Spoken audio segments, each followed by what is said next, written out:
Good morning, students. Good morning, teacher. How are you all? So good. Students, today the documentary is about the polar regions and exploration. What is the name of our documentary topic? Stand up. The polar region and exploration. Good. Students, do you know about the polar regions and exploration? Polars means the ice and the regions means area which covered with full of ice. Now, explorations means to the act of investigation about familiar unfamiliar places. यानी कि exploration में हम उन तमाम चीज़ों की study करते हैं जिनके बारे में हम नहीं जानते. ऐसी जगहें जिनके बारे में हम नहीं जानते वो exploration के अंदर आ जाती हैं. सबसे पहले हमने दो रीजन्स की बात की थी, Arctic regions and Antarctic region. आज हम जिस डॉक्यूमेंट्री से रिलेटेड बात करेंगे वो है Arctic region. Do you understand? Yes. मेरा फर्स्ट क्वेश्चन आपसे यही है, what do you know about exploration? You stand up.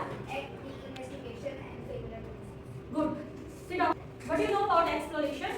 Investigation of unfamiliar places. Good. The investigations of unfamiliar places. Students, आज हम अपनी डॉक्यूमेंट्री जो है वो अब मैं स्टार्ट करने लगी हूँ.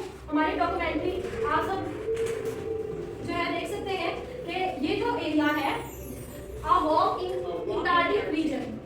इस रीजन में हम अपनी जो है आज हम इसको एक्सप्लोर करेंगे कि ये इलाके जो है वो कैसे हैं. सबसे पहले ये जो इलाके हैं जमीन के सबसे ठंडे इलाके हैं ऑन द अर्थ.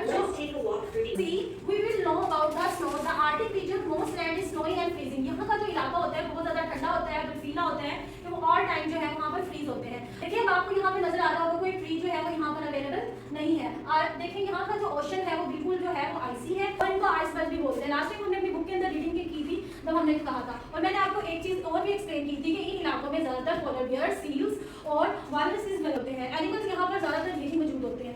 आप सब देखते होंगे ये जो एनिमल है ये है सील. अब इसकी बॉडी जो ये सील होती है इसकी फुल बॉडी जो है वो पूरी बॉडी के ऊपर क्या अवेलेबल होता है? ब्लबर.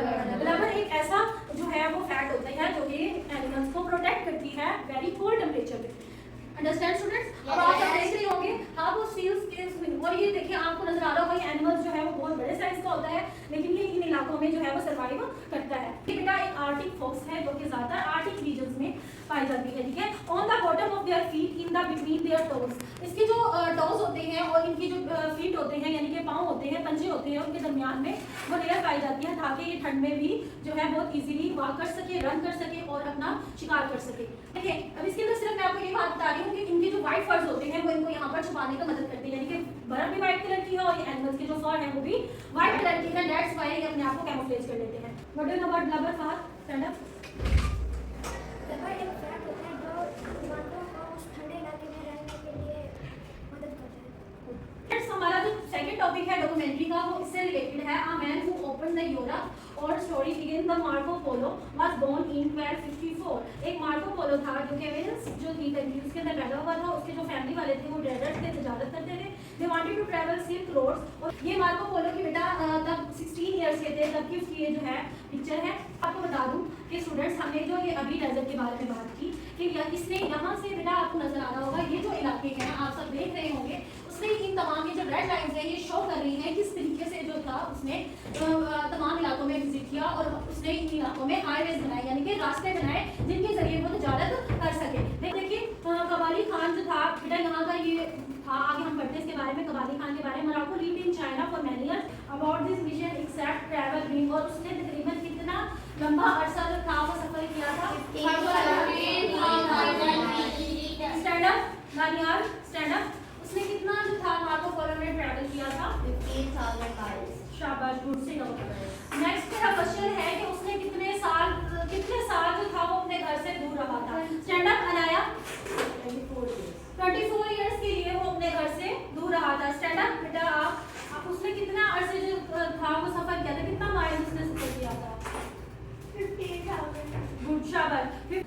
और इसके अलावा जो है हमने इन तमाम डॉक्यूमेंट्री में हमने ये जाना कि उन्होंने किस तरीके से जो थी वो ट्रेडिंग की थी और क्या उसने जो है वो दरियाफ्त किए थे, क्या चीज़ उसने डिस्कवर की थी. Stand up Faiqa Zafar. उसने क्या चीज़ें डिस्कवर की थी? उसने ऐसे कौन से वेज बनाए थे जिनके जरिए जो थी तजारत ट्रेडिंग करना आसान हो गई थी? यस. You stand up. शाबाश. और उसने तमाम सफर जो था वो कितने अरसे में किया था? कितने अरसे में जो था उसने वो सफर किया था? यस. शाबाश. पर कितना सफर किया था उसने, कितने माइल सफर किया था, कितने 15,000 माइल। तो स्टूडेंट्स आज की हमारी टॉपिक डॉक्यूमेंट्री का एंड यहीं पर होते हैं। Do you understand about the documentary?